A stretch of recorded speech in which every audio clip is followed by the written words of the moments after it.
अस्सलाम वालेकुम। तो बेसिकली आज का जो टॉपिक है वो है टू सम।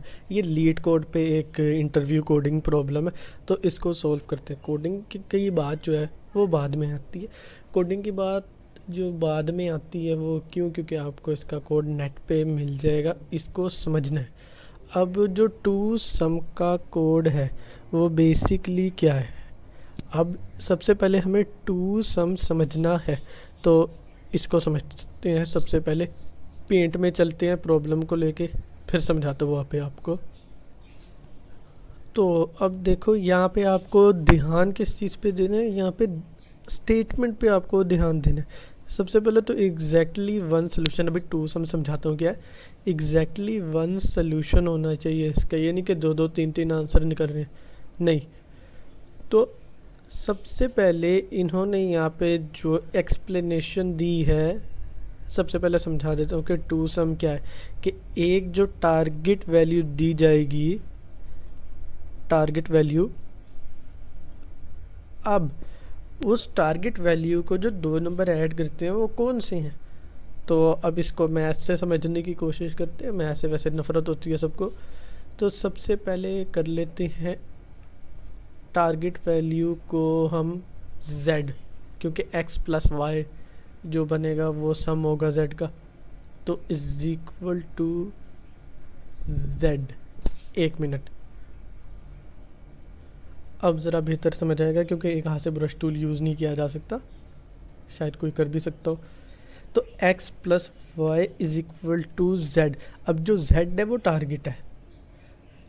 अब z को कौन सी दो वैल्यूज़ जो हैं वो बनाती हैं। अब z क्या है, z की वैल्यू हमको पता है।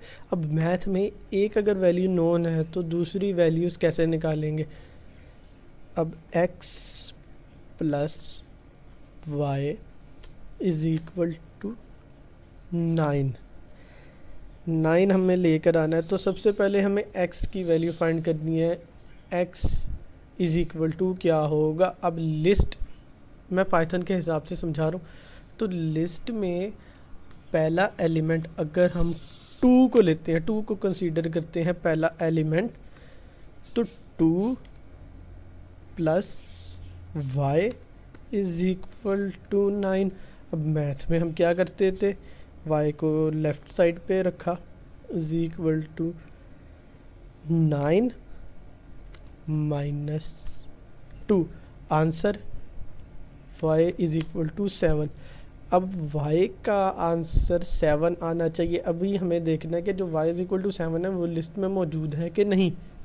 अब लिस्ट में क्योंकि 7 मौजूद है तो रिटर्न क्या हो जाएगा, 1 क्यों रिटर्न हो रहा है, क्योंकि ये 1 इंडेक्स के ऊपर है। 7 0 x था, वो 0th इंडेक्स पे पहली वैल्यू है। ये एरेज में, लिस्ट में यही चीज़ होती है। डाटा स्ट्रक्चर अगर आप लोग पढ़ोगे तो आपको पता चल जाएगा। 0 इंडेक्स जो होता है वो पहली वैल्यू को पॉइंट कर रहा होता है। तो ये आंसर था। अब इसको इजी वे में समझने के लिए आपको टारगेट वैल्यू को किसी भी कोई एक वैल्यू, अब आपको एक्स वाई रखने की ज़रूरत नहीं है, ए बी रख लो, वेरिएबल का कोई भी नाम रखो। फर्स्ट वैल्यू जो आई, अब उसको टारगेट में से माइनस करके जो वैल्यू आई अगर वो है, अब इसमें मैथ की तरह पुट करके नहीं देखना कि इक्वेशन में वैल्यू को पुट किया उसके बाद आंसर क्या आ रहा है कि नहीं। क्योंकि एलिमिनेशन मेथड में हम लोग वैल्यूज़ को ऐड करते हैं कि लेफ़्ट साइड की वैल्यू इक्वल हो गई तो आपका आंसर ठीक है। इसमें ये करने की ज़रूरत नहीं है, ये मैथ नहीं हो रही, ये प्रोग्रामिंग है। बहुत बहुत शुक्रिया।